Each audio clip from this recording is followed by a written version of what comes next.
በሰፈራችን አዲስ ተጋቢዎች ተከራይተው ገቡ። በጣም ያምራሉ። ሲወጡም ሲገቡም አንድ ላይ ነው፣ አይለያዩም። በጣም ያስቀናሉ። እኔም ሁሌ እያየኋቸው በቅናት እረላለሁ። አንድ ቀን እኔም እንደዚህ የሚያስቀና ትዳር ይኖረኛል እላለሁ። ግን ያደረብኝ የቅናት መንፈስ በረታና ባሏን ልነጥቃት ፈለኩ። አልፎ አልፎ ብቻውን ሲወጣ አየዋለሁ። ምቹ ጊዜ እየጠበቅኩ ከተለዋለሁ። በዓይኔ ሰፈር ሰው መሆኔን ስላወቀ ሰላም መባባል ጀመርን። ሆነ ብዬ እየቀረብኩት ሄድኩኝ። አንድ ቀን ፍጠጥ ብዬ ሻይ ጋብዘኝ አልኩት። ሳቅ ብሎ ደሞ ለሻይ አለና ይዞኝ ካፌ ሄድን። የምፈልገውን ጋበዘኝ። ያኔ ስልክ ተለዋወጥን። አልፎ አልፎ ሜሴጅ እንጻጻፋለን። እንዲሁም አልፎ አልፎ እየተገናኘን ሻይ ቡና ማለትን ልማድ አደረግነው። አንድ ቀን ግን ቤት ምሳ ጋበዝኩት። ሚስቱ ሥራ በሆነች ሰዓት ከሥራ ወጥቶ መጣ።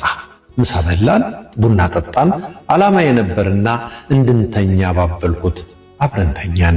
ከዛ በቃ እየደጋገመ መምጣት ጀመረ። ቤቱ መሄድ ሁሉ እየደበረው መጣ። ግን ባለትዳር ነውና የግዱን ይሄዳል። በዚህ መሃል ሚስቱ አወቀችብን። አበደች። ጠየቀችው። አዎ ወድጃታለሁ አላት። እኔ ጋር መጣች። ጠየቀችኝ።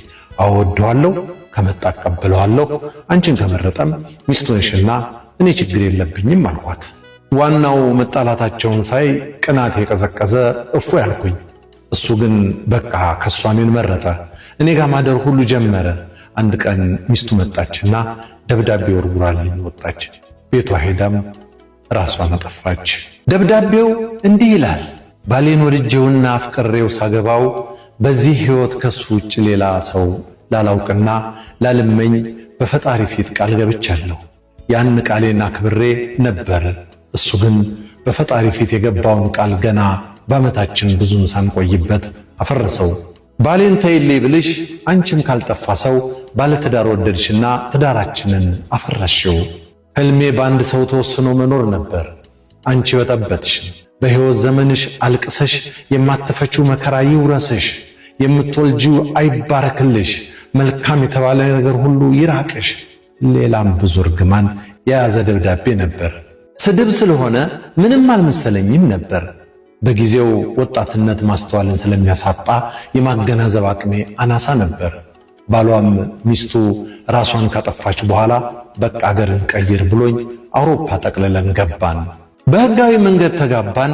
የመጀመሪያ ልጄን ስወልድ ፓራላይዝድ የማትንቀሳቀስ ሆነችብኝ። ደነገጥን፣ አዘን፣ ሌላ ደገምን። እሷም የአእምሮ ዝግመት ተጠቂ ሆና ተወለደች። ያኔ ነው የድሮ የባሌ ሚስትን እርግማኗ ትዝ ያለን። ሌላ ልጅ መድገም ፈራን፣ ተጨነቅን።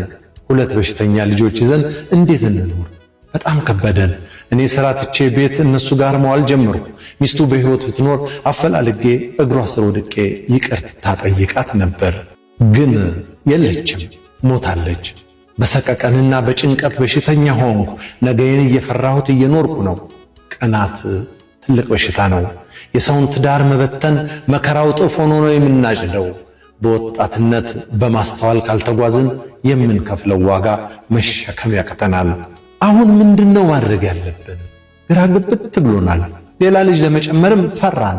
ኑሯችን ደስታ የራቀው ጭንቀት የወረሰው የግዳችንን የምንኖር ሆነናል። እንደዚህ